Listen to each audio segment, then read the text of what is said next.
بدنام زمانہ بھارتی تحقیقاتی ادارے نیشنل انویسٹیگیشن ایجنسی NIA کی عدالت نے کل جماعتی حریت کانفرنس کے محبوس چیئرمین مسرت عالم بٹ اور کئی دیگر حریت رہنماؤں کے خلاف غیر قانونی سرگرمیوں کی روک تھام کے کالے قانون UAPA کے تحت فرد جرم عائد کی ہے، جس کا مقصد انہیں مسلسل سلاخوں کے پیچھے رکھنا اور غیر قانونی بھارتی قبضے کے خلاف جدوجہد سے باز رکھنے پر مجبور کرنا ہے۔ فرد جرم NIA عدالت کے اسپیشل جج پروین سنگھ نے 2017 میں مقبوضہ جموں کشمیر میں بڑے پیمانے پر آزادی کے حق میں اور بھارت مخالف مظاہرے منعقد کرنے کے لیے ان رہنماؤں کے خلاف درج کیے گئے ایک جھوٹے مقدمے میں دائر کی ہے۔ مسرت عالم بٹ کے علاوہ فرد جرم شبیر احمد شاہ، محمد یاسین ملک، نعیم احمد خان، الطاف احمد شاہ، پیر سیف اللہ، فاروق احمد ڈار، راجہ معراج الدین کلوال اور ایڈوکیٹ شاہد الاسلام سمیت 14 دیگر افراد کے خلاف عائد کی گئی ہے۔ یہ رہنما گزشتہ 4 برس سے زائد عرصے سے نئی دہلی کی بدنام زمانہ تہاڑ جیل میں نظر بند ہیں۔ حریت کانفرنس نے آزادی پسند رہنماؤں کو جھوٹے اور من گھڑت کیسوں میں پھنسانے اور ان کی نظر بندی کو طول دینے کی بھارتی سازشوں کی شدید مذمت کرتے ہوئے کہا ہے کہ بھارت NIA کو کشمیریوں کے خلاف ایک ہتھیار کے طور پر استعمال کر رہا ہے۔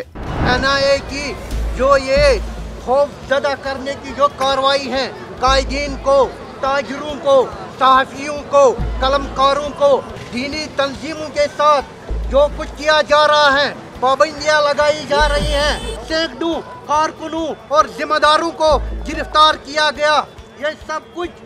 حریت پسند عوام کو خوف زدہ کرنے کے لیے کیا جا رہا ہے۔ ہم اس کی بھرپور مذمت کرتے ہیں۔ مقبوضہ کشمیر میں قانونی ماہر غلام نبی شاہین کا کہنا ہے کہ NIA کو ہندوتوا ایجنڈے کے نفاذ کے لیے استعمال کیا جا رہا ہے کہ NIA کشمیری عوام کو نہ خوف زدہ کر سکتی ہے، کیونکہ کشمیری عوام آزادی کی منزل کی طرف رواں ہے۔ ہم مسئلہ کشمیر کا پرامن حل چاہتے ہیں۔ ہندوستان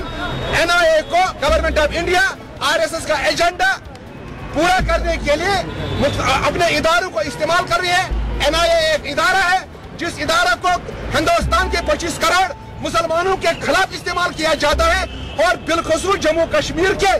تحریک پسند فریڈم بریگیڈ کے خلاف استعمال کیا جاتا ہے۔ جموں کشمیر لبریشن فرنٹ کے چیئرمین محمد یاسین ملک، جو اس وقت بھارت کے بدنام زمانہ تہاڑ جیل میں پابند سلاسل ہیں، نے گرفتاری سے قبل کہا تھا کہ بھارت حریت قائدین کو گرفتار کر کے کشمیریوں کی آواز کو خاموش کرانا چاہتا ہے، تاہم بھارت کو ہر محاذ پر شکست ہوگی۔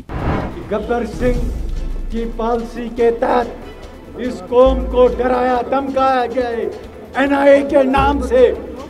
اس کا ایک ہی مقصد ہے کہ یہ تحریک، یہ کشمیر جو تحریک سے لوگ جڑے ہوئے ہیں، ان کو اس تحریک سے دور رکھا جائے، اور یہاں کی جو قیادت ہے ان کو اتنا بدنام کیا جائے تاکہ اس کشمیری مظلوم قوم کے پاس کوئی بھی شخص نہیں رہے گا